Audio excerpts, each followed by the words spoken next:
Assalamualaikum warahmatullahi wabarakatuh.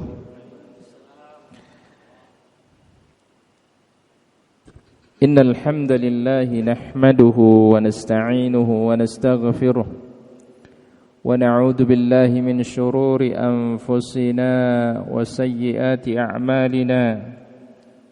Man yahdihillahu fala mudilla lahu ومن يضلل فلا هادي له أشهد أن لا إله إلا الله وحده لا شريك له وأشهد أن محمدا عبده ورسوله اللهم صل على محمد وعلى آله وصحبه ومن والاه ومن سار على نهجه القويم ودعا إلى الصراط المستقيم إلى يوم الدين وسلم تسليما كثيرا.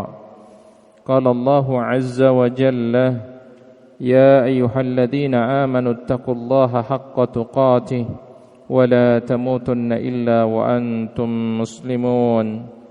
يا أيها الناس اتقوا ربكم الذي خلقكم من نفس واحدة وخلق منها زوجها وبث منهما رجالا كثيرا ونساء واتقوا الله الذي تساءلون به والأرحام إن الله كان عليكم رقيبا. يا أيها الذين آمنوا اتقوا الله وقولوا قولا سديدا يصلح لكم أعمالكم ويغفر لكم ذنوبكم ومن يطع الله ورسوله فقد فاز فوزا عظيما. فإن أصدق الحديث كتاب الله وخير الهدي هدي محمد صلى الله عليه وسلم وشر الأمور محدثاتها وكل محدثة بدعة وكل بدعة ضلالة وكل ضلالة في النار أما بعد. Kaum muslimin, bapak-bapak, saudara-saudara yang dirahmati Allah Subhanahu wa taala. Alhamdulillah, pada sore hari ini dengan izin Allah kita dipertemukan di tempat yang penuh dengan barakah ini. Salah satu tempat yang Allah Subhanahu wa taala berkahi. Apalagi tujuan kita berkumpul dalam rangka talabul ilm, menuntut ilmu, maka inilah kesempatan emas bagi seorang mukmin untuk senantiasa lebih dekat kepada Allah Subhanahu wa taala, mengisi hari-harinya dengan ibadah, mengisi hari-harinya dengan selalu menambah kebaikan. Karena mukmin yang cerdas itu adalah mereka yang senantiasa mempersiapkan diri untuk kehidupan selanjutnya, yakni kehidupan akhirat, yang dimana kehidupan akhirat itu adalah kehidupan yang kekal dan abadi. Juga senantiasa kita bersalawat kepada Nabi kita yang mulia, Nabi Muhammad sallallahu alaihi wasallam. Beliau adalah suri tauladan kita, Nabi terakhir, junjungan kita. Beliau diutus oleh Allah Subhanahu wa taala kepada kita semua, menjanjikan kedamaian, menjanjikan keselamatan, menjanjikan kebahagiaan, dan tentu pada akhirnya beliau menjanjikan kepada kita yaitu surga, di mana surga ini adalah kenikmatan terindah. Tidak bisa dibayangkan melalui pandangan kita, tidak bisa dikhayalkan, karena surga itu adalah tempat yang sangat-sangat indah. Ya, surga itu adalah balasan yang Allah Subhanahu wa taala akan berikan kepada mereka yang senantiasa melaksanakan perintah Allah dan menjauhi segala larangan-larangannya. Kaum muslimin jamaah yang dirahmati Allah Subhanahu wa taala, pada sore hari ini kita akan mengangkat satu tema, yaitu janji Allah kepada para penuntut ilmu. Janji Allah kepada para penuntut ilmu. Perlu kita ketahui bahwa menuntut ilmu itu merupakan kewajiban bagi setiap muslim. Talabul ilmi fariidatan ala kulli muslimin. Menuntut ilmu itu adalah kewajiban bagi setiap muslim. Karena bahwasanya ilmu itu merupakan syarat untuk beramal. Jadi ilmu dulu baru beramal. Jangan kemudian beramal tanpa adanya ilmu. Dengan ilmu kita bisa beramal. Tentu yang diharapkan adalah beramal yang benar, sesuai dengan yang dicontohkan oleh Nabi Muhammad sallallahu alaihi wasallam. Maka orang berilmu itu mereka senantiasa memaksimalkan amal ibadah mereka berdasarkan kepada landasan-landasan di dalam Al-Quran dan As-Sunnah. Jadi kalau tidak dicontohkan, kalau tidak ada dalilnya di dalam Al-Quran dan As-Sunnah, maka orang berilmu itu tidak akan melakukan amalan yang sia-sia. Betapa banyak di kalangan sebagian kaum muslimin saat ini melakukan amal perbuatan, melakukan ibadah anggapan mereka, tetapi tidak berdasarkan kepada tuntunan dari Rasulullah sallallahu alaihi wasallam. Maka ibadah yang mereka lakukan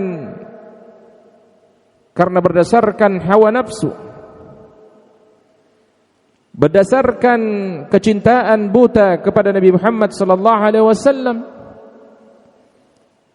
hanya bermodalkan semangat tetapi tidak memiliki ilmu. Maka yang terjadi apa? Yang terjadi adalah taklid, mengikuti saja tanpa mengetahui apakah ada landasan atau contoh mengenai ibadah tersebut yang dicontohkan oleh Nabi Muhammad sallallahu alaihi wasallam. Jemaah yang dirahmati Allah, perkara ibadah ini adalah perkara yang diatur di dalam agama kita. Ismun jami'un likulli ma yuhibbullah wa yardah. Segala sesuatu yang dicintai oleh Allah Subhanahu wa taala dan Allah ridai, minal aqwali wal af'al, baik itu terkait dengan perkataan maupun terkait dengan perbuatan kita, adz-dzahir wal batin, baik itu yang jelas maupun yang tak jelas. Itu yang dinamakan dengan ibadah. Ada ibadah yang dimana dalam pelaksanaannya dituntut harus sesuai dengan apa yang dicontohkan oleh Rasulullah. Maka disinilah fungsinya ilmu. Ada ibadah secara luas, cakupannya umum, yang dimana setiap amal kebaikan itu bernilai ibadah. Misalkan ada batu di jalan, kita tahu bahwa batu itu akan membahayakan orang lain. Tidak perlu ditanyakan, ada enggak contohnya dari Rasulullah saya mengambil batu kemudian dibuang atau dikesampingkan. Itu tidak perlu ditanyakan karena ini kaitannya dengan ibadah umum. Ada jemuran orang yang jatuh, kemudian kita ambil, kita letakkan, Tidak perlu ditanyakan apakah ada dalilnya mengambil jemuran kemudian diletakkan kembali. Nah, kalau semacam ini adalah perkara kebaikan yang bernilai ibadah, maka tidak perlu kita mencari dalil atau contohnya, karena setiap kebaikan itu bernilai sedekah. Kullu ma'rufin sedekah. Setiap kebaikan itu bernilai sedekah.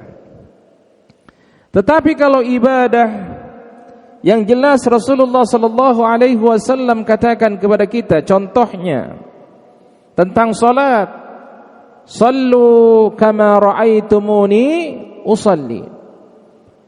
Lihatlah, salatlah kalian sebagaimana kalian melihat aku salat. Maka dalam perkara salat ini kita tidak boleh kemudian berkreasi sendiri, tidak boleh kemudian berimajinasi sendiri, tidak boleh kemudian terlalu kreatif dengan salat kita sendiri. Akhirnya salat subuh kita laksanakan 3 rakaat karena kita mau kreatif dengan apa yang ingin kita lakukan. Maka hal tersebut bertentangan dengan apa yang dicontohkan oleh Rasulullah sallallahu alaihi wasallam. Maka disinilah pentingnya apa? Ilmu. Jemaah yang dirahmati Allah. Kemudian latar belakang kedua kita mengangkat tema ini, selain tadi menuntut ilmu itu adalah kewajiban bagi setiap muslim. Yang kedua, manusia ini jemaah disibukkan dengan perkara dunia. Coba antum perhatikan hari-hari antum dalam 24 jam itu, coba dihitung, lebih banyak mana menyibukkan urusan dunia apa urusan akhirat? Lebih banyak mana? Tentu kalau kita mau jujur-jujuran, lebih banyak perkara dunia kita lakukan dibandingkan perkara akhirat. Salat, berapa menit sih kita salat? Kalau dikalikan salat subuh sekian menit, salat zuhur, asar, maghrib, isya, dikalikan, ada enggak 1 jam? Tidak ada. 30 menit pun ya coba dihitung, itu mungkin tidak akan sampai juga 30 menit. Tetapi dalam perkara dunia banyak sekali kita lakukan di waktu 24 jam itu. Maka inilah yang kemudian jemaah yang dirahmati Allah, sehingga kita lupa bahwa tujuan hidup kita diciptakan oleh Allah Subhanahu wa taala untuk apa? Beribadah. Itu yang perlu kita ingat. Tujuan kita diciptakan oleh Allah untuk beribadah. Dan tidak ada salahnya kita mengambil urusan dunia ini, tidak ada. Bahkan kita diperintahkan untuk mengambil urusan dunia. Allah katakan dalam Al-Qur'an, "Wala tansa nasibaka minad dunya." Jangan pula kamu lupakan nasibmu di dunia. Artinya apa? Kita diperintahkan untuk mengambil bagian dalam urusan dunia ini. Tetapi ingat, jangan sampai kemudian urusan dunia itu melalaikan kita sehingga kita lupa tujuan hidup kita diciptakan untuk beribadah kepada Allah. Maka ilmu itu jalan menuju ibadah yang benar. Nah, ini yang melatar belakang yang kedua, ilmu itu jalan menuju ibadah yang benar. Jemaah yang dirahmati Allah Subhanahu wa taala. Lalu pertanyaannya adalah, apa itu ilmu? Apa itu ilmu? Dikatakan bahwa ilmu itu adalah kunci segala kebaikan, miftahul khair. Jadi ilmu itu adalah kunci segala kebaikan. Ilmu itu merupakan sarana untuk menunaikan apa yang Allah wajibkan pada kita. Ilmu sarana untuk menunaikan apa yang Allah wajibkan pada kita. Saya kasih contoh. Salat, yang gampang-gampang saja. Salat. Salat itu kewajiban yang Allah Subhanahu wa taala berikan kepada kita untuk dilakukan. Maka ilmu itu adalah sarana untuk melaksanakan kewajiban tersebut. Dituntut untuk belajar. Apa itu salat? Dimulai dengan takbiratul ihram. Bagaimana takbiratul ihramnya Nabi? Ya. Tentu dengan apa? Ilmu. Kalau tidak dengan ilmu, maka kita melakukan ibadah salat itu semau kita sendiri. Saya kalau takbiratul ihram enaknya begini Ustaz, gimana? Allahu Akbar. Karena maunya sendiri, tidak pakai ilmu. Ada yang sebelum meletakkan ke dadanya kemudian diputar dulu. Allahu Akbar. Ada yang sampai 3-4 kali Allahu Akbar. Belum puas dia. Allahu Akbar. Dilepas lagi. Allahu Akbar. Ada yang kayak begitu. Kenapa? Tanpa ilmu. Kalau dia belajar, maka dia akan mengetahui bagaimana cara takbiratul ihramnya yang benar. Hanya ada 2 cara yang dicontohkan oleh Rasulullah. Yang pertama, tangan kita sejajar dengan kedua bahu kita. Itu yang pertama, Allahu Akbar. Yang kedua, jempol kita sejajar dengan kedua daun telinga kita, kemudian dihadapkan ke kiblat, tidak dirapatkan dan juga tidak terlalu direnggangkan. Allahu Akbar.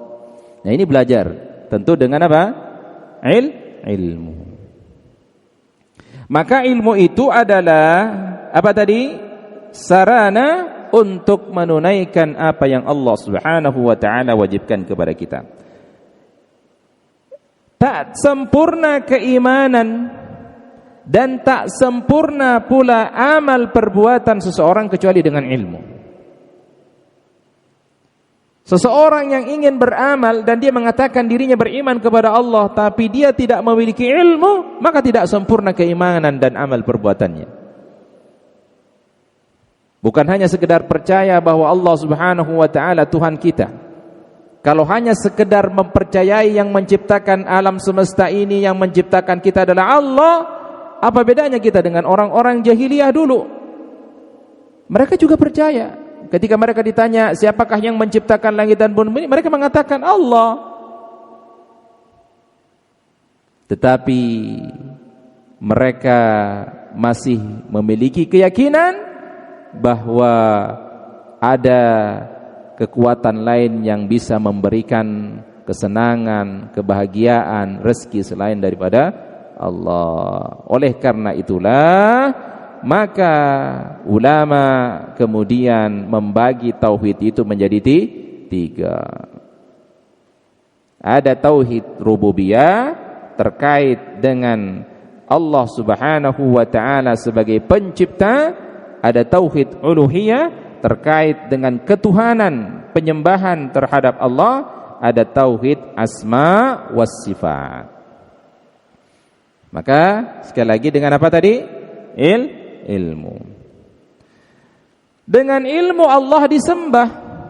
Dan tadi kita sampaikan, mereka tidak berilmu, makanya mereka tidak menyembah Allah. Tapi kalau ditanya siapa yang menciptakan semua ini, Allah. Tapi mereka masih meminta pertolongan kepada selain Allah. Masih mendatangi orang pintar, masih mendatangi dukun, masih menyembah kuburan, masih ngesot di kuburan. Bukan mereka meniadakan bahwa Allah itu yang memberikan semuanya. Tidak, mereka percaya. Tetapi mereka tidak memiliki ilmu tentang itu. Ya, mereka tidak memiliki ilmu tentang itu. Namun yang dimaksud dengan ilmu di sini jamaah yang dirahmati Allah adalah ilmu syar'i. Bukan ilmu dunia, tapi ilmu syar'i, ilmu agama, yaitu ilmu yang akan menjadikan seorang mukallaf yang terbebani dengan hukum mengetahui kewajibannya, mengetahui masalah-masalah ibadah, mengetahui tentang perkara fikih, tentang perkara tauhid, tentang perkara akidah, tentang perkara sejarah dan hal-hal lainnya. Dia juga tahu tentang Allah dan sifat-sifatnya. Dia tahu hak apa saja yang harus dia tunaikan dalam beribadah kepada Allah, dan dia mensucikan Allah Subhanahu wa ta'ala. Semakin orang berilmu, seharusnya dia semakin benar dalam beribadah dan semakin takut kepada Allah Subhanahu wa ta'ala. Maka jemaah yang dirahmati Allah, kita duduk di majelis ilmu ini adalah bagian dari orang yang menuntut ilmu. Adalah bagian dari orang yang menuntut ilmu syar'i. Jangan khawatir, duduknya kita di sini Allah Subhanahu wa ta'ala memberikan keistimewaan kepada kita. Maka jemaah yang rahmati Allah Subhanahu wa ta'ala, Allah Ta'ala berfirman dalam Quran surah Zumar ayat 9, "Qul hal yastawi alladhina ya'lamuna walladhina la ya'lamun." Katakanlah, apakah sama orang-orang yang mengetahui dengan orang-orang yang tidak mengetahui?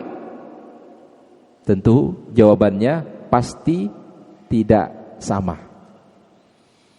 Apakah sama orang-orang yang tahu tentang perkara tauhid dibandingkan dengan orang yang tidak tahu?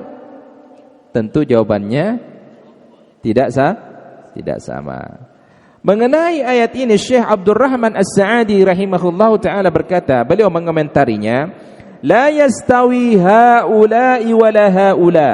Kata beliau apa? Tentu tidak sama antara mereka dan mereka. Maksudnya apa? Antara yang berilmu dan tidak berilmu itu tidak akan pernah sama. Beliau memberikan perumpamaan perbedaan orang berilmu dengan tidak berilmu. Kama la yastawil lailu wan nahar, sebagaimana tidak samanya antara malam dan siang. Beda. Malam itu gelap, siang itu terang. Beda. Waddiya waddilam, antara terang dan gelap. Beda. Jauh bedanya. Bukan beti, beda tipis, tapi beju, beda jauh.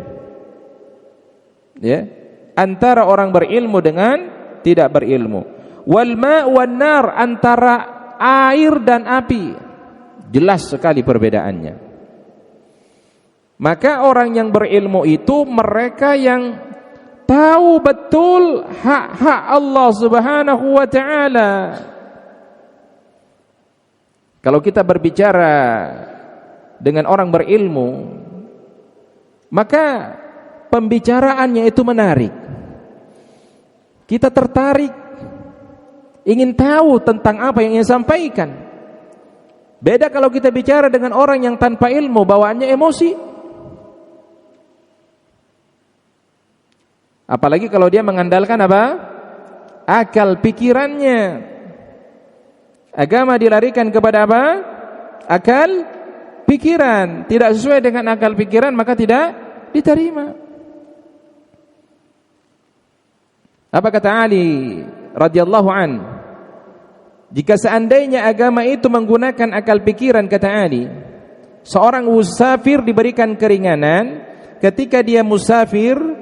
Ketika dia safar, dia diberikan keringanan untuk tidak membasuh kakinya saat wudu, cukup kemudian mengusap di atas kaus kakinya. Di atas kaus kakinya.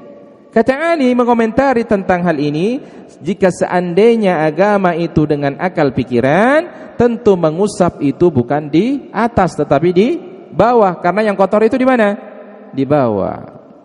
Tapi kan agama kita bukan mendasarkan kepada akal pikiran, dia adalah wahyu yang diturunkan oleh Allah Subhanahu wa ta'ala. Itulah bedanya antara orang yang berilmu dengan tidak berilmu. Maka jemaah yang dirahmati Allah Subhanahu wa ta'ala, kita diperintahkan oleh Allah untuk berdoa kepada Allah Subhanahu wa ta'ala memberikan kita ilmu. Quran surah Thaha ayat 114, wa qur rabbi zidni ilma. Ya Tuhanku, tambahkanlah ilmu kepadaku. Jadi kita diminta berdoa kepada Allah. Jangan minta pangkat, minta jabatan, minta harta terus. Tapi selipkan di dalam doa kita minta apa? Minta ilmu. Saya kan tidak kuliah Ustaz, saya kan tidak mondok Ustaz. Apa mungkin Allah memberikan saya ilmu? Tentu. Betapa banyak ustadz-ustadz saat sekarang ini yang kita kenal, ya, mereka bukan backgroundnya dari pesantren. Bahkan ada ustadz yang lulusan teknik, ya, ada Pak. Tapi Masya Allah pemahaman agama mereka sungguh sangat luar biasa, melebihi orang-orang yang dulu mondok. Tidak jadi alasan. Saya ini kan lulusan umum, lulusan teknik, lulusan SMK, SMEA, ya, lulusan otomotif. Jangan jadikan alasan itu. Ya. Setiap orang apa? Berhak untuk belajar ilmu agama. Dengan kesungguhannya mereka bisa kemudian menyampaikan, bukan untuk diri mereka saja, tapi mereka bisa menyampaikan ceramah-ceramah agama. Karena kesungguhan dalam menuntut ilmu. Makanya doa kepada Allah, wa qur rabbi zidni ilma. Ya Allah, tambahkanlah ilmu itu kepadaku. Kenapa? Semakin kita berilmu jemaah yang dirahmati Allah, semakin kita takut kepada Allah. Semakin kita selalu dekat kepada Allah. Kalau ada orang berilmu kemudian semakin jauh dia dari Allah, itu perlu dipertanyakan ilmunya. Karena ilmu itu mendorong seseorang untuk lebih tahu tentang kewajibannya. Kemudian dia dekat kepada Allah Subhanahu wa taala. Allah katakan dalam Quran surah Fatir 28, "Innama yakhshallahu min ibadihil ulama." Di antara hamba-hamba Allah yang takut kepadanya hanyalah para ulama. Ulama itu adalah mereka yang berilmu. Jadi semakin orang paham tentang agama, semakin dia takut kepada Allah, semakin ibadahnya rajin. Ya. Jemaah yang dirahmati Allah Subhanahu wa taala. Tentang ayat orang yang takut kepada Allah adalah ulama, Ibnu Katsir rahimahullah taala berkata, kata beliau apa? Sesungguhnya yang paling takut kepada Allah dengan takut yang sebenarnya adalah para ulama, orang yang berilmu. Karena semakin seseorang mengenal Allah yang maha agung, yang maha mampu, yang maha mengetahui segalanya, dengan sifat dan yang namanya sempurna dan baik, lalu ia mengenal Allah lebih baik dan lebih sempurna, maka ia akan memiliki sifat takut dan akan terus bertambah sifat takutnya kepada Allah Subhanahu wa taala. Jemaah yang dirahmati Allah Subhanahu wa taala, maka Allah Subhanahu wa taala menjanjikan kepada mereka yang berilmu. Allah menjanjikan kepada mereka para penuntut ilmu dan orang yang menyampaikan ilmu. Kita duduk, sekali lagi saya sampaikan, duduknya kita di majelis ini ada janji Allah untuk kita. Betapa banyak saudara-saudara kita yang hanya dari kajian satu ke kajian lain, Masya Allah sekarang tinggal dia yang menyampaikan kajian. Dia, saya katakan dia tidak dari bangku kuliah, dia bukan lulusan Madinah, hanya ngaji dari satu kajian ke kajian yang lain. Di mana ustadz itu dia mengisi pengajian, dia datang ke sana, dia catat. Allah berikan dia pemahaman agama, lalu dia bisa menyampaikan kepada orang lain. Maka janji Allah Subhanahu wa taala kepada para penuntut ilmu dan mereka yang menyampaikan ilmu. Yang pertama, Allah mudahkan jalan baginya ke surga. Allah mudahkan jalan baginya ke surga.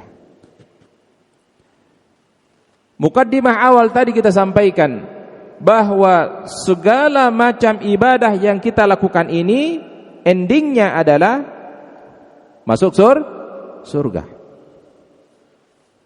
Itu janji Allah.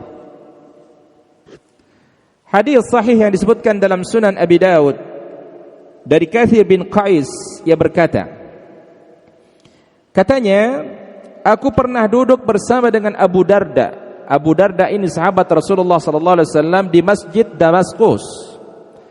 Lalu kemudian datang seorang pria, lantas dia berkata, wahai Abu Darda, aku sungguh mendatangimu dari kota Rasulullah sallallahu alaihi wasallam. Jadi orang ini datang ke Damaskus, orang ini datang dari Madinah, kotanya Rasulullah, datang ke Damaskus karena ada satu hadis yang telah sampai padaku, di mana engkau yang meriwayatkannya dari Rasulullah sallallahu alaihi wasallam. Aku datang kepadamu bermaksud untuk mendapatkan hadis tersebut. Masya Allah. Dia datang dari Madinah menuju apa Pak? Damaskus, hanya untuk mendengarkan satu hadis dari Abu Darda, karena Abu Darda pernah mendengar Rasulullah sallallahu alaihi wasallam bersabda. Begitu kesungguhannya mereka terhadap ilmu. Lihat Pak, hanya demi mendengar satu hadis, orang ini rela menempuh perjalanan dari Madinah menuju ke Damaskus di Syam. Ini bukan jarak yang dekat, jarak yang jauh, dibutuhkan safar berhari-hari untuk jalan, hanya ingin mendengarkan satu hadis yang Rasulullah sallallahu alaihi wasallam sampaikan, yang didengar oleh Abu Darda. Ketika orang itu bertanya kepada Abu Darda, lantas berkata, Abu Darda kemudian berkata, sesungguhnya aku pernah mendengar Nabi sallallahu alaihi wasallam bersabda, man salaka tariqan yatlubu fihi ilma salakallahu bihi tariqan min turuqil jannah. Barang siapa yang menempuh jalan untuk mencari ilmu, keluar dari rumahnya, duduk di majelis ilmu dengan sengaja, dia datang ke masjid untuk menuntut ilmu, mendengarkan ayat-ayat Allah, mendengarkan hadis-hadis Rasulullah sallallahu alaihi wasallam, maka janji Allah apa? Allah akan mudahkan baginya di antara jalan menuju surga. Siapa yang tidak senang jika Allah memudahkan jalan bagi kita untuk menuju surganya? Di tengah umat manusia kesulitan jalan ke surga, di awal jalan sudah jatuh ke neraka, merangkak dia di pertengahan jalan seolah-olah dia sudah mau selamat, kemudian dia jatuh kembali ke neraka, kemudian jalan lagi, tinggal selangkah dia nyampe ke surga, namun dia jatuh lagi ke neraka. Begitu seterusnya. Tetapi orang yang menuntut ilmu, keluar dari rumahnya, duduk menuntut ilmu, maka Allah mudahkan jalan baginya ke surga. Baik jemaah yang dirahmati Allah, kita dengarkan dulu azan maghrib. Kita insyaallah lanjutkan kembali setelah salat maghrib. Baik, kita lanjutkan. Assalamualaikum warahmatullahi wabarakatuh. Kita masuk pada janji Allah kepada para penuntut ilmu, yang dimana tadi pertama kita sampaikan Allah mudahkan jalan baginya ke surga. Yang kedua, janji Allah kepada para penuntut ilmu, dimintai ampunan oleh penduduk langit dan bumi.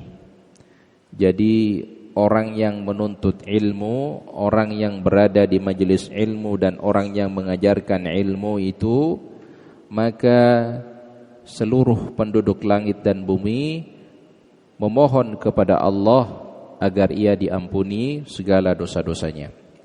Keterangan ini kita dapatkan dalam satu hadis di mana Rasulullah sallallahu alaihi wasallam bersabda, "Wa innal 'alima la yastaghfiru lahu man fis samawati wa man fil ard wal haitanu fi jawfil ma."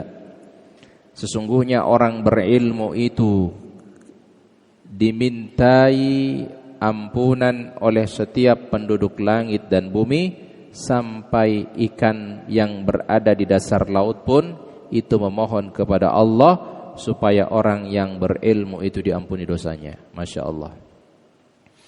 Ya, ikan Pak, makhluk ciptaan Allah, begitu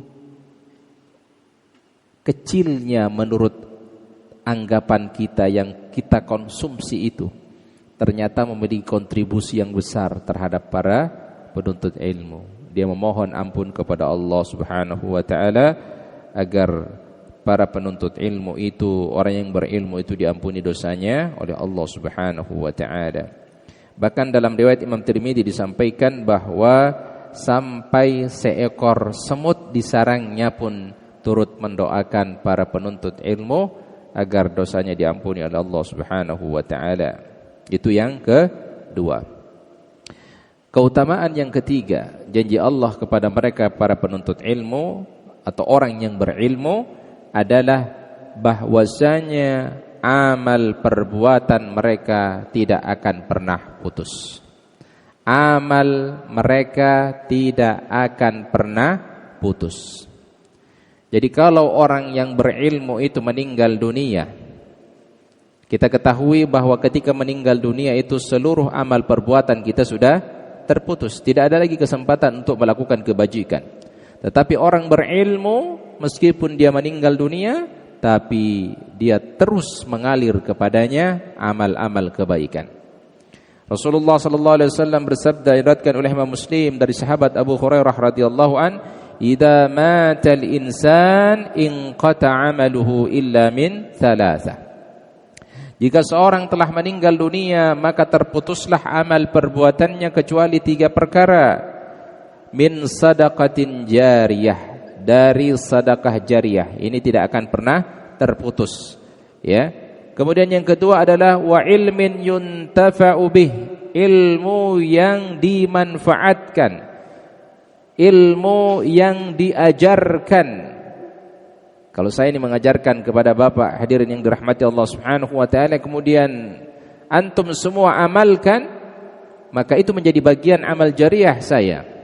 Begitu pula ketika antum memberikan pengajaran apa yang sampaikan ini kepada orang lain, kemudian dia mengamalkan, antum pun dapat amal jariyah. Begitulah ilmu.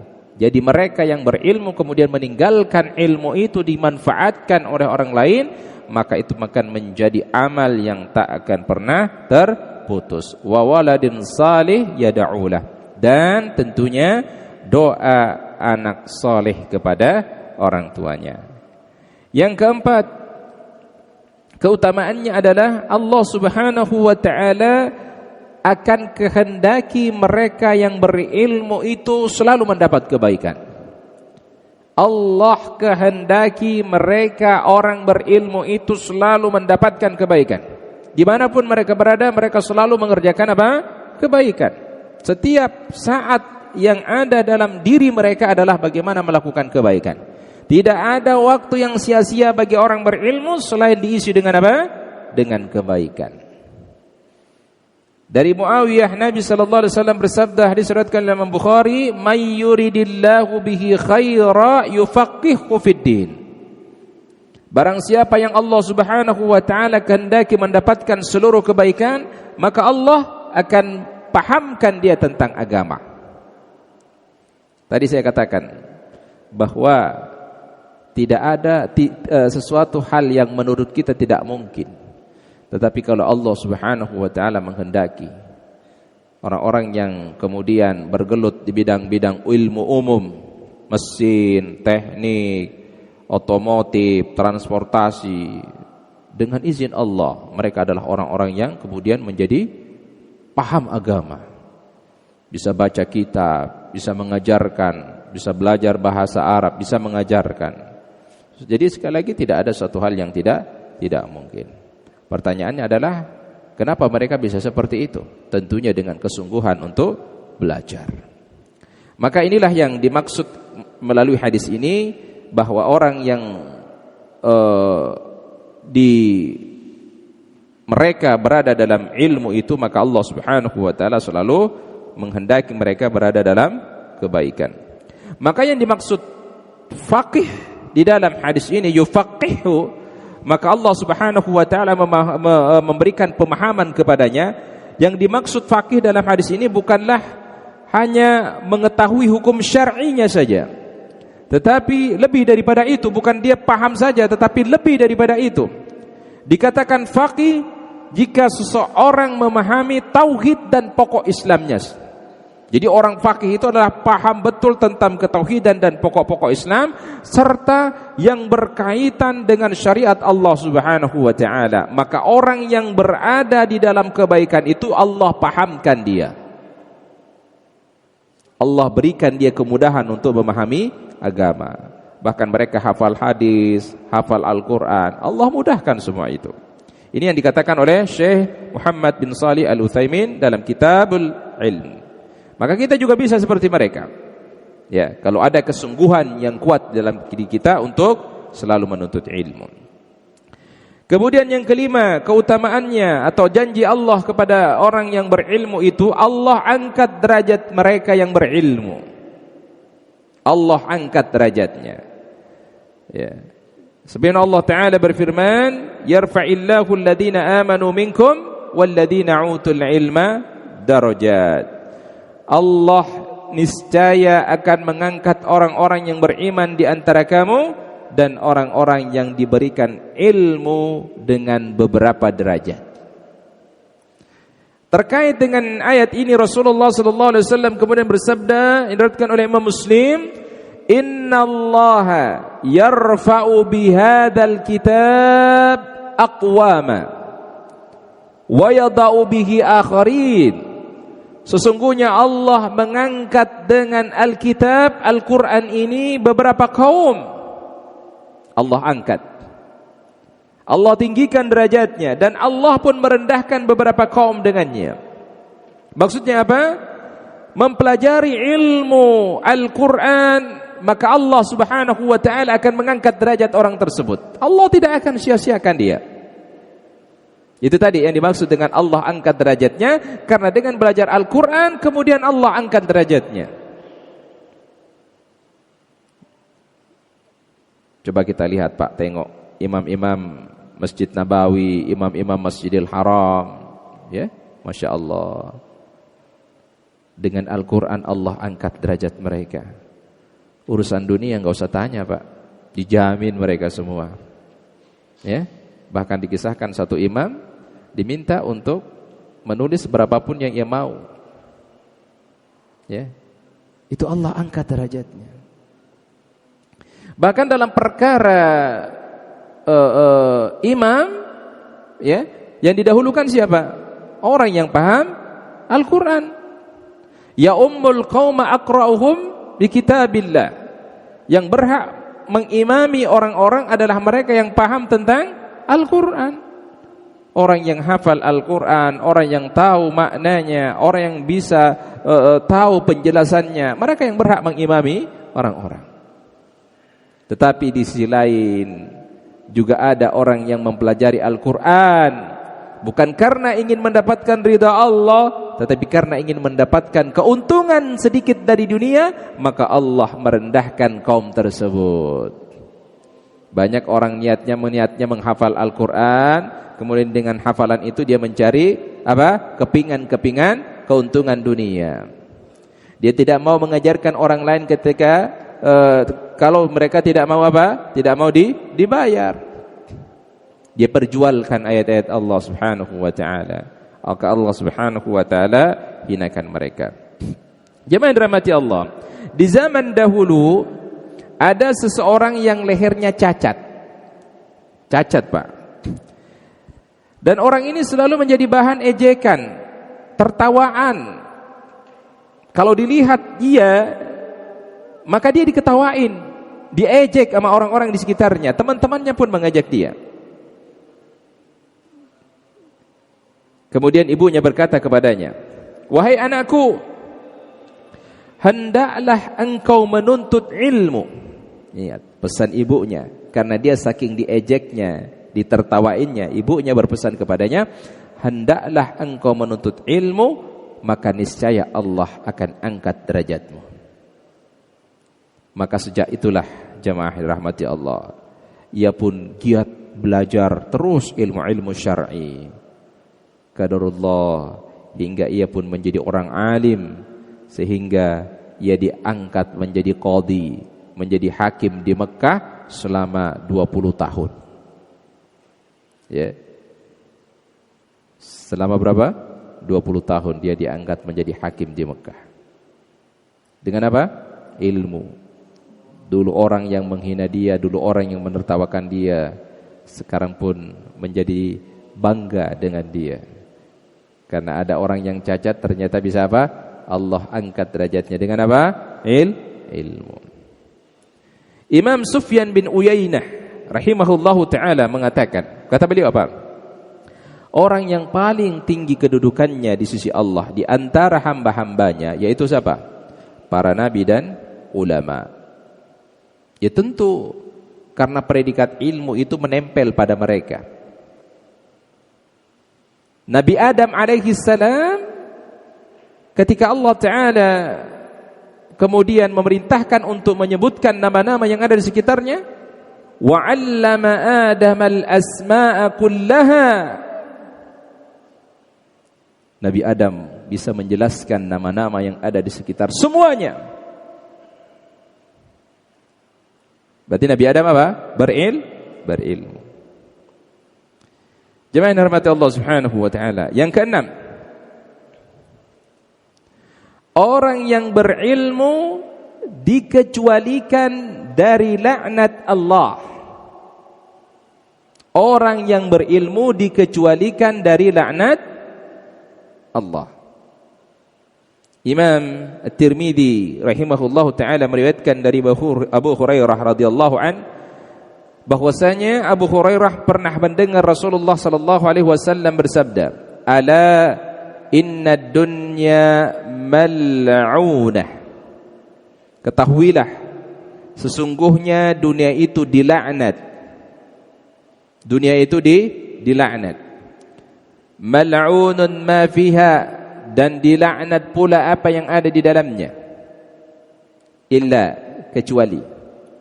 Jadi semua dunia dan isinya dilaknat oleh Allah, tetapi dikecualikan. Yang pertama, zikrullah, orang yang berzikir kepada Allah, orang yang selalu mengingat Allah, mereka tidak akan dilaknat oleh Allah Subhanahu wa taala. Wa ma wala, dan mereka taat kepada Allah. Ya, mereka taat kepada Allah. Wa alimun, orang yang berilmu, au muta'allimun, atau orang yang mempelajari ilmu. Jadi pengecualian inilah yang mereka tidak akan dilaknat oleh Allah Subhanahu wa taala. Kenapa? Karena mereka yang pertama zikrullah, selalu mengingat Allah Subhanahu wa taala, hembusan nafas mereka selalu ingat kepada Allah. Karena mereka selalu taat kepada Allah, melaksanakan apa yang Allah perintahkan. Karena mereka berilmu, dengan ilmu itu mereka semakin dekat kepada Allah, dan mereka juga adalah orang yang mempelajari ilmu tersebut. Yang ketujuh, hasad atau dengki kepada orang berilmu itu dibolehkan. Jemaah. Jadi kalau kita benci kepada orang berilmu dengan catatan, ya dengan catatan, selama kebencian kita tidak ingin merugikan orang berilmu itu, maka itu dibolehkan. Contohnya begini, ada salah satu teman antum yang paham betul tentang agama, dia hafal Al-Quran, dia hafal beberapa hadis. Antum dengki, iri sama dia. Kemudian niat antum pingin seperti dia, dan kemudian antum berharap orang itu tidak berilmu lagi. Ini yang salah. Ini yang salah. Tetapi kalau antum iri sama dia, berharap semoga antum juga punya ilmu yang sama dengan dia tanpa mencabut ilmu orang tersebut, ini yang dibolehkan. Ini dengki yang dibolehkan. Ya. Kalau tadi ada unsur seperti itu, niat agar orang itu kemudian dijatuhkan ilmunya, maka itu yang dilarang. Dari Abdullah bin Mas'ud radhiyallahu anhu, ia berkata Rasulullah sallallahu alaihi wasallam bersabda, "La hasada illa fitnatain." La hasada illa fitnatain. Tidak boleh ada hasad kecuali pada dua orang. Jadi kalau dengki itu enggak boleh kecuali pada dua orang. Yang pertama, rajulun atahu Allahu malan fasullita ala halakatihi fil haqq. Yang pertama yang boleh kita dengki adalah seseorang yang Allah anugerahi dia harta, kemudian dengan harta itu ia berinfak di jalan kebenaran dan kebaikan. Kita boleh dengki sama dia, berharap kita juga mendapatkan harta yang sama seperti dia agar kita melakukan hal yang sama. Tetapi kalau misalkan kita berharap ingin mendapatkan harta seperti dia dan dia jatuh miskin, itu yang tidak boleh. Yang pertama.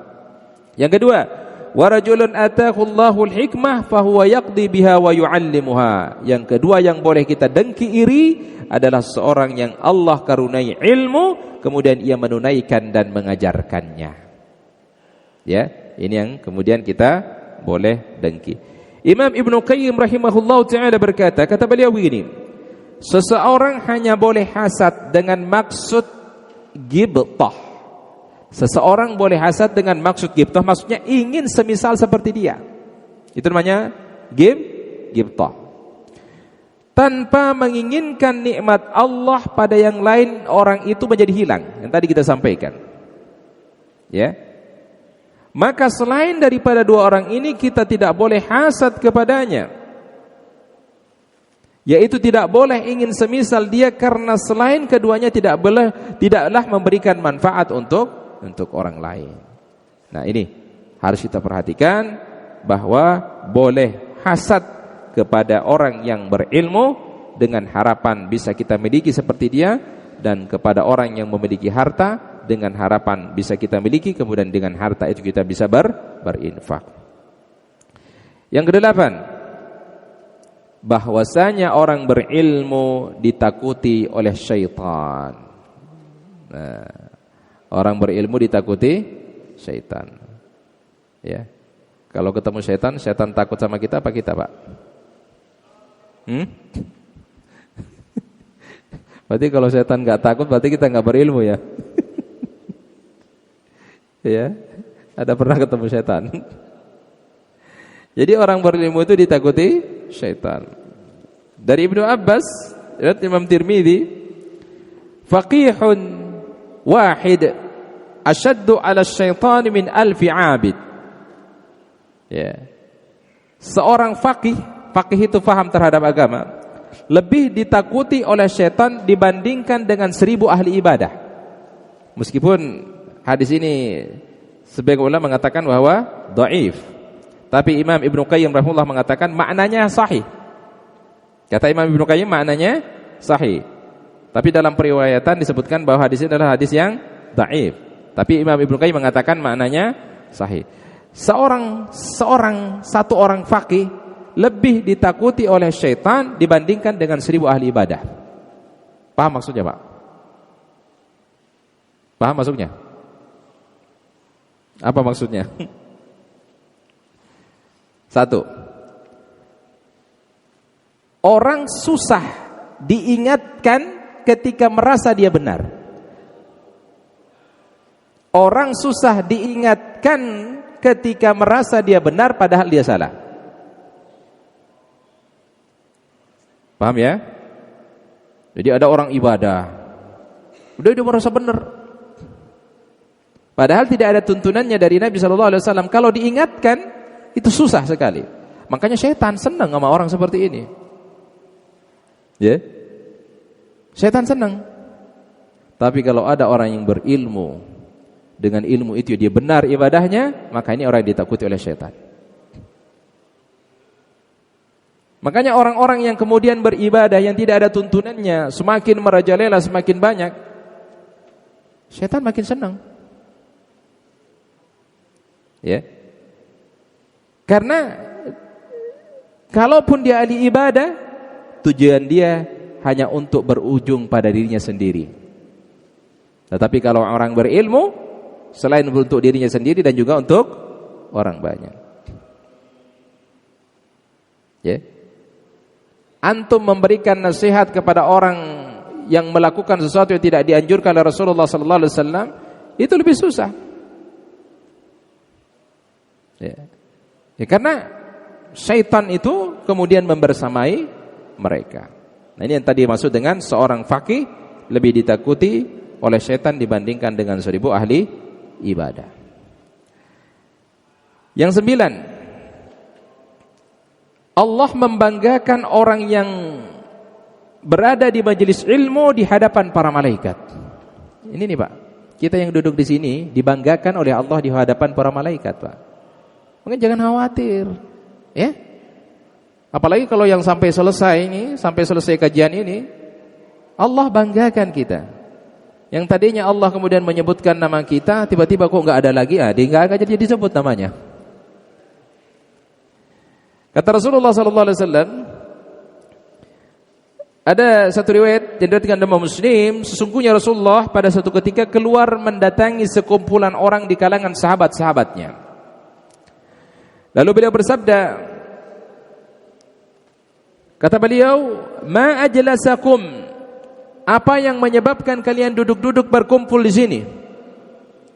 Mereka mengatakan, "Jalasna nadzkurullah." Kami duduk di sini karena kami berzikir kepada Allah. Wa nahmaduhu, dan kami memujinya ala ma hadana al-Islam, atas petunjuk Islam yang diberikan kepada kami. Ya. Kata Rasulullah sallallahu alaihi wasallam, "Allahi ma ajlasakum illa dzaka." Kemudian Rasul bertanya kepada mereka, apakah demi Allah tidak ada yang menyebabkan kalian duduk di sini melainkan karena itu? Maksudnya tidak ada niat lain? Tidak ada niat lain selain tadi berzikir kepada Allah. Tidak ada niat lain selain memuji Allah. Tidak ada, kata sahabat, tidak ada wahai Rasulullah. Kami tidak main catur, kami tidak main gaple, gitu. Kami tidak menggibahin orang, kami tidak ngomongin siapa-siapa. Yang kami bicarakan adalah zikir kepada Allah. Subhanallah, alhamdulillah, la ilaha illallah, Allahu akbar. Itu yang kami bicarakan. Kalau begitu kata Rasulullah, ya, sesungguhnya aku bukan ingin meminta sumpah dari kalian karena adanya kecurigaanku terhadap kalian semua. Walakinnahu atani Jibril, karena malaikat Jibril datang kepadaku. Fa akhbirni, dia mengabarkan kepadaku, annallaha yubahi bikumul malaikah. Malaikat Jibril mengabarkanku, memberitahuku, sesungguhnya Allah membanggakan kalian di hadapan para malaikat. Allah nyebutin si fulan duduk di majelis ilmu hari Kamis ba'da maghrib, disebutin oleh Allah di hadapan para malaikat. Dia nahan dirinya untuk pulang ketemu dengan anak istrinya. Dia nahan laparnya padahal dia puasa. Dia nahan keinginannya untuk nongkrong di depan. Semuanya dia tahan, dia duduk di majelis ilmu, kemudian Allah bicarakan dia di hadapan malaikat. Inilah keutamaan orang-orang yang berilmu. Selain itu, keutamaan yang 10 adalah majelis ilmu itu adalah taman surga. Ini taman surga.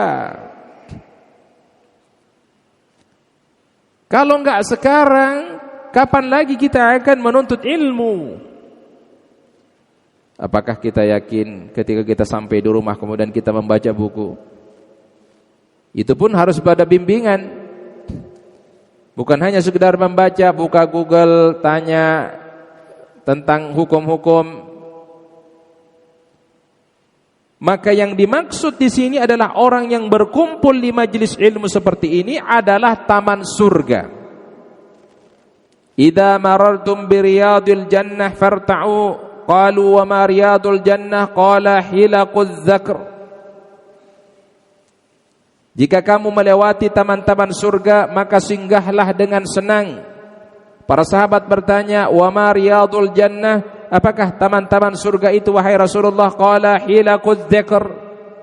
Rasul mengatakan, bahwa taman-taman surga itu adalah halaqah-halaqah zikir, kumpulan-kumpulan orang yang berilmu mengingat Allah Subhanahu wa taala. Taman-taman surga. Kemudian Ibnu Umar radhiyallahu anhuma berkata, majlisu fiqhin khairum min ibadati sittina sanah. Majelis fikih, majelis ilmu lebih baik daripada ibadah 60 tahun. Masya Allah. Ya, diriwayatkan oleh Al-Khattabi dalam Faqih Al-Mutafaqih. Ya, ini bisa dilihat dari Darus Sa'adah. Ini kita lihat di Miftah Darus Sa'adah. Majlisun fiqih khairun min ibadati sittina sanah. Majelis ilmu lebih baik daripada ibadah 60 tahun. Kenapa? Karena orang yang berada di majelis ilmu, mereka tahu ilmunya, mereka lebih dekat kepada Allah, lebih takut kepada Allah dibandingkan dengan dibilangnya ahli ibadah, kemudian membawa perkara-perkara baru dalam ibadah, itu lebih susah diingatkan. Yang 11, orang yang masuk masjid dalam rangka belajar seperti mujahid di jalan Allah. Nih, tadi kita masuk ke masjid, kalau niatnya mau duduk di sini nuntut ilmu, Allah samakan kita seperti mujahid, orang berjihad di jalan Allah. Tidak ada niat lain. Ya? Tidak ada niat lain. Saya kalau pulang habis maghrib kayaknya macet nih, ujung-ujungnya juga jam 9 nyampe rumah, alah mendingan duduk-duduk aja di masjid dengerin ustadz sambil nunggu lancar jalan baru saya pulang. Niatnya udah beda.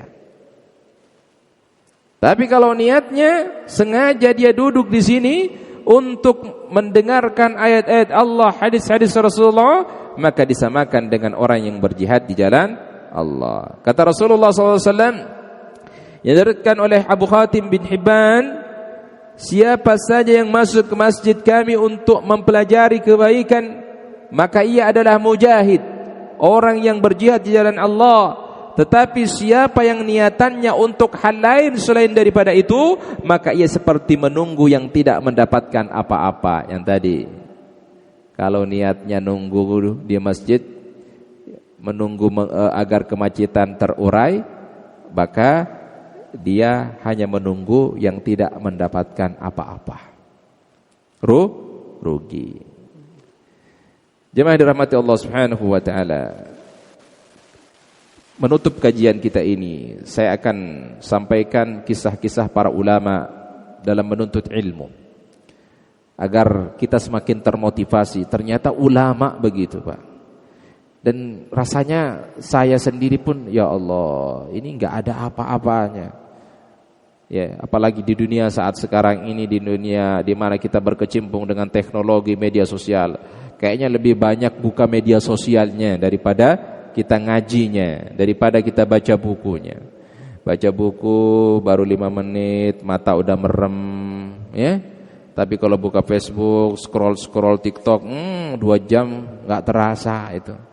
Baca Quran baru 1 halaman, ya, mulutnya kunyah-kunyah sendiri, matanya udah ketutup, nggak tahu bacanya apa. Tapi buka TikTok semangat terus, buka Facebook terus sampai tengah malam, itu bisa dijabani. Kita akan lihat bagaimana para ulama kita dulu dalam mereka menuntut ilmu. Saya akan sampaikan. Yang pertama, Imam Asy-Syafi'i. Siapa yang tidak kenal beliau? Ya, bahkan kita di Indonesia ini banyak sekali mengambil mazhabnya Imam Asy-Syafi'i. Imam Asy-Syafi'i berkata, saya, kata beliau, seorang yatim. Seorang yatim yang hanya tinggal sama ibunya. Maka ibunya Imam Asy-Syafi'i ini menyerahkan Imam Asy-Syafi'i ke kutab. Kutab itu sekolah yang ada di masjid, Pak. Namanya kutab dulu. Jadi ibunya Imam Syafi'i ini menyerahkan Imam Syafi'i supaya belajar di kutab. Ibunya, Pak, nggak punya uang untuk bayar SPP. Bahas zamannya sekarang kan namanya SPP. Ibunya nggak punya uang untuk bayar SPP. Yang ingin diberikan kepada pengajar itu sebagai upahnya mengajar. Ibunya nggak punya uang. Ya, hanya segera dititipin aja. Tahu sendiri kan, kalau gratis sama berbayar, beda nggak? Beda. Pelayanannya beda, Pak. Coba pakai BPJS sama yang Bapak pakai asuransi perusahaan, lebih dilayani yang mana? Antum datang ke rumah sakit ditanya, pakai apa Pak? BPJS. Bapak antrian 150 ya. Antum datang pakai apa Pak? Asuransi Toyota. Oh Bapak nomor 2 ya. Iya. Ya beda. Apalagi kalau sekarang belajar antara berbayar dengan gratis beasiswa, itu beda pelayarannya. Pasti mereka akan, contohnya sekolah swasta, mohon maaf, sekolah swasta dengan negeri lah. Jadi sekolah swasta karena orang tuanya berbayar, jangan mereka bagaimana memunculkan program-program sekolah yang berdampak besar pada anak didik. Karena ditanya nanti, anak saya bisa apa? Saya udah bayar mahal sekian juta per bulan. Tapi kalau negeri, ya harus anaknya sendiri yang kemudian kreasi belajar sendiri. Meskipun saat ini ya sekolah juga kemudian melalui pemerintah memberikan subsidi kepada sekolah-sekolah negeri supaya bisa bersaing dengan sekolah swasta. Nah, jadi ibunya Imam Asy-Syafi'i ini enggak ada uang buat bayar gurunya, hanya dititipin aja. Ya. Kemudian beliau bercerita, Imam Syafi'i ini, saya kata beliau mendengar hadis atau pelajaran dari guru saya, kemudian saya menghafalnya karena terkenal kuat hafalan beliau. Ibu saya tidak memiliki sesuatu untuk membeli kertas, Pak, nggak ada. Mau beli buku nggak ada. Ya, mau beli kertas itu nggak ada. Apa yang dilakukan oleh Imam Syafi'i? Setiap saya menemukan tulang putih, tulang Pak, tulang putih, Imam Syafi'i mengambilnya, kemudian dia menulis di atasnya. Apa yang ia dengar dari gurunya ditulis di atas tulang itu, kemudian setelah tulisannya, tulang itu penuh dengan tulisan, ia taruh di dalam botol yang sudah tua untuk kemudian kembali dibaca. Itu beliau Pak, Masya Allah. Gak punya buku. Ada, cuman gak bisa beli. Ya. Syekh Hamid Al-Isfirayaini, beliau menceritakan bahwasanya Syekh Hamid ini adalah seorang security, satpam. Security, Pak. Keterangannya kita dapatnya di Tabaqatus Syafi'iyah Al-Kubra. Dia adalah seorang security, penjaga keamanan di sebuah rumah. Beliau belajar ilmu dengan cahaya lampu di tempat dia berjaga. Kalau dia dapat shift malam, dia pergunakan untuk belajar, Pak.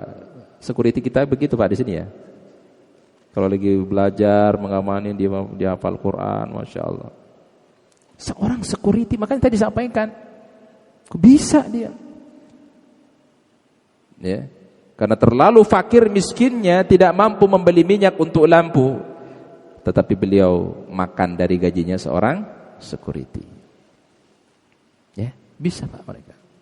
Ya. Dan tadi kita sampaikan perjalanan sahabat Rasulullah SAW menempuh dari Madinah ke Damaskus, berjalan. Ya. Ibnu Jauzi menceritakan bahwasanya Imam Ahmad bin Hanbal, beliau sudah mengelilingi dunia sebanyak 2 kali. Sehingga beliau bisa menulis kitab Al-Musnad Imam Ahmad bin Hanbal. Keliling dunia mencari ilmu, dicatat, pelajari. Ya. Kita baru suruh duduk habis maghrib sampai isya udah ngantuk, udah pulang, ya.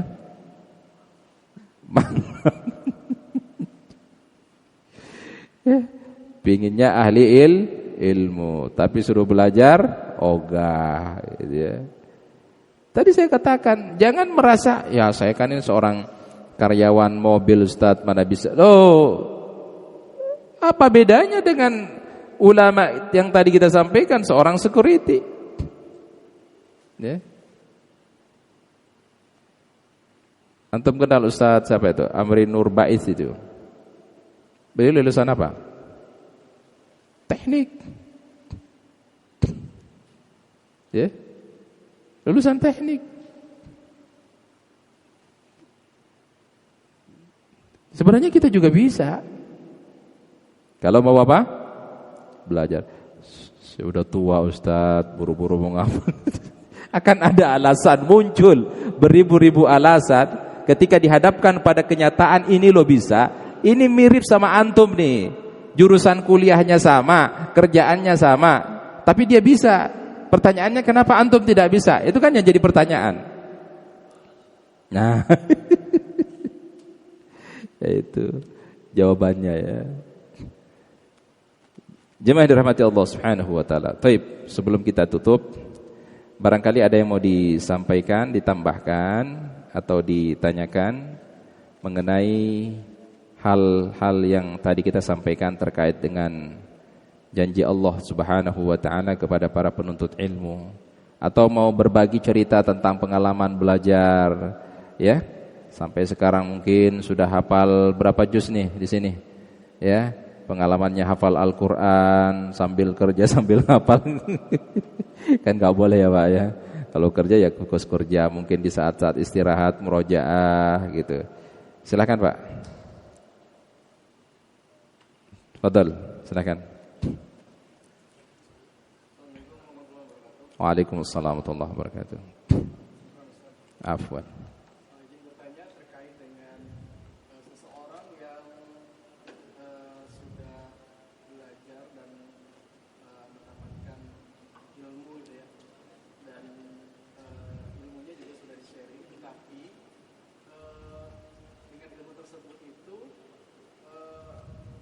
apa ya, perkataan itu masih juga menyakiti orang lain gitu, Ustaz. Apakah ada yang salah dengan cara dia belajar untuk mendapatkan ilmu tersebut, atau memang itu sudah karakter dari dirinya sendiri?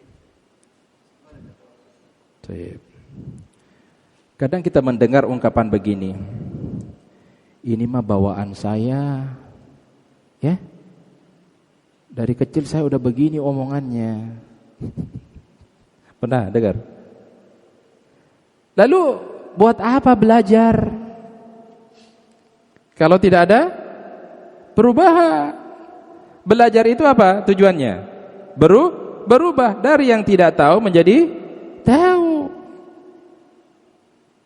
Itu tujuan belajar. Tetapi kalau misalkan ada ungkapan, saya mah ngomong begini dari kecil susah dirubahnya, buat apa belajar? Jadi kalau ada orang yang paham tentang agama, bisa mempelajarinya, bisa mengajarkannya, tetapi masih juga kemudian omongannya menyakiti saudaranya, jangan salahkan ilmunya.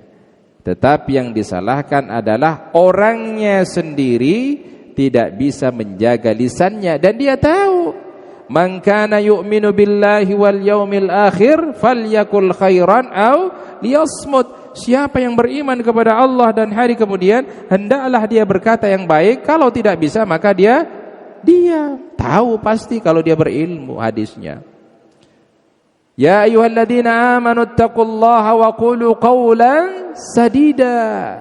Tahu dia perkataan yang baik, hafal dia. Jadi inilah yang kemudian menjadi cobaan bagi orang yang berilmu.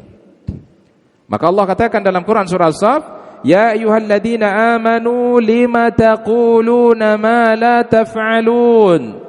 Wahai orang-orang yang beriman, janganlah engkau mengatakan sesuatu yang tidak bisa kamu lakukan. Kabura maqtan indallah, besar di sisi Allah kemurkaannya, kebenciannya kepada orang yang mengatakan tetapi dia tidak bisa berbuat. Dia mengatakan begini, wahai kaum muslimin, hendaklah kita berkata yang baik, qaulan karima, qaulan ma'rufa, diucapkan sama dia.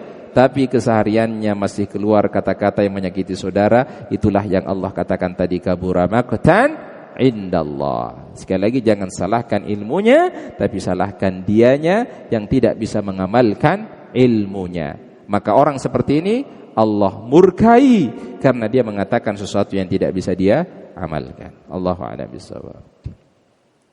Baik, fadhal.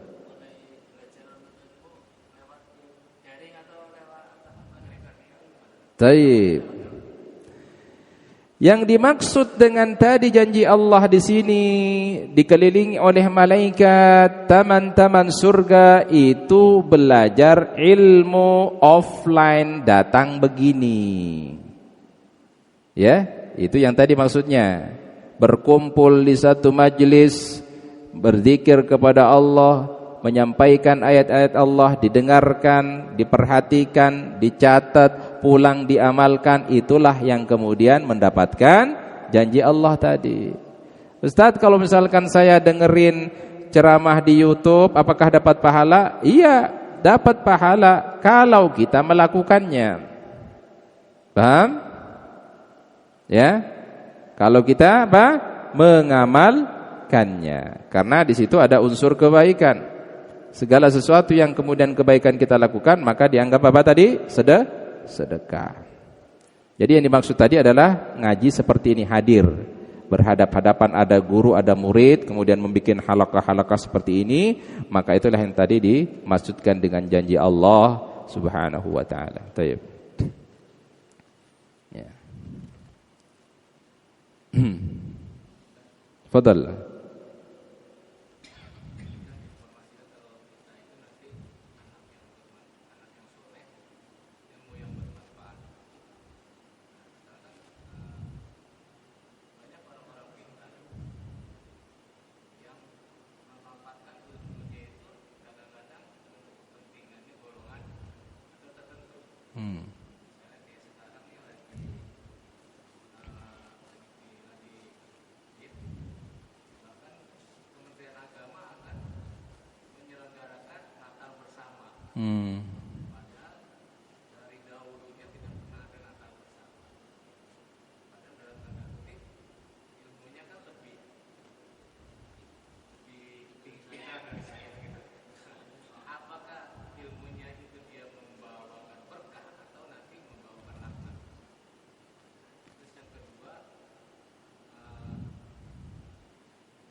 Baik.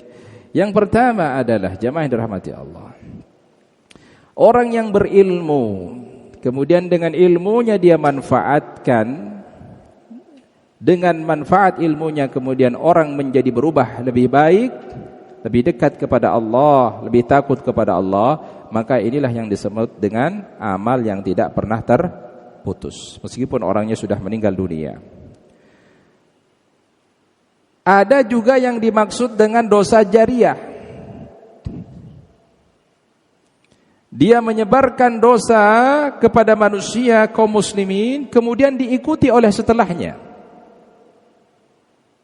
Misalkan yang antum tadi sebutkan, jika dia pertama kali kemudian melakukan Natal bersama, kemudian diikuti oleh orang-orang setelahnya, maka dialah menjadi penyebab awalnya. Paham sampai di sini? Kita katakan bahwasanya Kementerian Agama itu memang tugasnya adalah memfasilitasi kerukunan umat beragama yang ada di Indonesia. Kalau dia sudah memfasilitasi dengan memberikan kebebasan untuk melakukan keyakinan mereka, maka itu sudah menjadi bagian tugas amanah yang diembannya.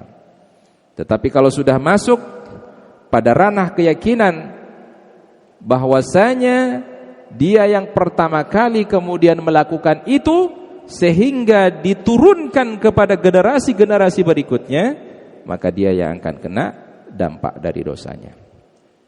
Jadi ilmu itu selain kemudian menyelamatkan seseorang, memberikan manfaat kepada orang, tetapi kalau niatnya adalah untuk dunia dan dia tidak mau kemudian mengeluarkan ilmunya kecuali ada keuntungan dari dunia, dia sembunyikan ilmunya padahal dia tahu bahwa itu adalah hukumnya haram, tapi dia sembunyikan. Apa kata Allah? Innal ladzina yaktumuna ma anzalna minal bayyinati wal huda, sesungguhnya orang-orang yang menyembunyikan kebenaran dari apa yang kami sampaikan kepada mereka, petunjuk kepada mereka, keterangan-keterangan yang sudah jelas dalam Al-Quran dia sembunyikan. Mim ba'di ma bayyanahu linnas, setelah datang kepada mereka apa-apa yang menjadi penerang kepada manusia sudah jelas dalam kitab Allah, maka mereka akan diberikan laknat oleh Allah Subhanahu wa taala. Ini disebut dengan apa? Kitmanul haq, menyembunyikan kebenaran. Dia tahu bahwa itu salah, tetapi dia sembunyikan hanya karena gara-gara ingin mendapatkan popularitas dari orang lain. Itu yang pertama. Yang kedua, mana yang harus didahulukan? Apakah kemudian membangun musalla untuk orang tua yang sudah meninggal, atau memperbaiki rumahnya? Pertama, kalau itu tidak ada dalam pesan wasiat yang disampaikan oleh orang tua, maka itu bukan kewajiban. Ya, maka itu bukan kewajiban. Kecuali dia sebelum meninggal, nah, kalau kamu ada kemampuan nanti, tolong bangun musalla di dekat rumah kita. Niatkan, mudah-mudahan pahalanya, karena sedekah untuk orang tua itu bisa sampai. Pahalanya sampai ke orang tua. Nah, kalau dia tidak niatkan hal demikian dan dia tidak wasiatkan kepada kita selaku anak ingin berbakti kepada kedua orang tua, maka yang lebih baik dan bernilai sedekah mana? Membangun musalla atau memperbaiki rumah? Yang bernilai sedekah yang mana? Tentunya adalah membangun musalla, karena itu bernilai sedekah, bernilai amal jariyah.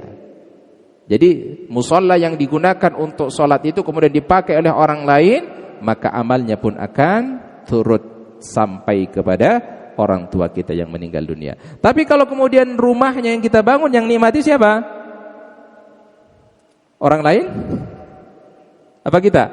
Ya kita sebagai anaknya. Jadi keuntungannya untuk diri kita, tetapi tidak dapat pahala buat orang tua. Tetapi kalau kita bangun musalla, kita niatkan sedekahkan pahalanya buat orang tua, maka orang tua akan mendapatkan pahala dari apa yang kita sedekahkan. Allahu a'lam bishawab. Baik.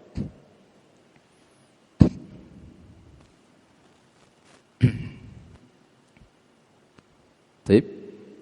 Kalau tidak ada lagi yang ditanyakan, kita cukupkan kajian kita pada malam hari ini. Semoga Allah Subhanahu wa taala menganugerahi kekuatan, kesehatan kepada kita untuk semangat terus menuntut ilmu. Dimanapun kita berada, ya misalkan nanti di rumah kita, di masjid atau mushola dekat rumah ada kajian-kajian, sempatkan hadir. Ya, kalau kita sempat hadir, misalkan hari Ahad, hari Sabtu, sempatkan hadir. Karena disitulah kita bisa belajar. Alhamdulillah perusahaan ini sangat memberikan kesempatan kepada kita untuk bisa belajar. Tidak semua seperti ini. Makanya kita perlu bersyukur kepada Allah. Kita kerja, kita diwadahi untuk belajar, kita difasilitasi semuanya. Tentu kita bersyukur kepada Allah, dan tentunya ini sebenarnya dimanfaatkan dengan sebaik-baiknya. Ya. Harapan kita nanti suatu saat masjid ini penuh. Ya. Jadi kita juga sebagai penyelenggara harus tahu bagaimana cara kemudian menyenangkan. Ya. Nah, maka perlu nanti ada evaluasi. Ini udah berjalan sekian tahun, rasanya ada yang perlu kita evaluasi agar jamaah tertarik. Alhamdulillah sudah diberikan konsumsi, ya mungkin ditambah konsumsinya biar menjadi lebih tertarik. Awalnya niatnya ingin dapat konsumsi, lama-lama karena menyenangkan bahasannya jadi senang, konsumsi tidak ada, tetapi tetap masih hadir. Jadi perlu dipikirkan panjang bagaimana mendatangkan teman-teman supaya hadir di majelis ilmu ini sampai selesai. Ini semua demi kebaikan kita. Kita adalah pelopor-pelopor kebaikan, orang-orang yang menunjukkan kebaikan kepada orang lain, berharap apa yang kita tunjukkan dikerjakan oleh orang lain agar kita pun mendapat pahala yang sama. Subhanakallahumma bihamdika asyhadu an la ilaha illa anta astaghfiruka wa atubu ilaik. Assalamualaikum warahmatullahi wabarakatuh.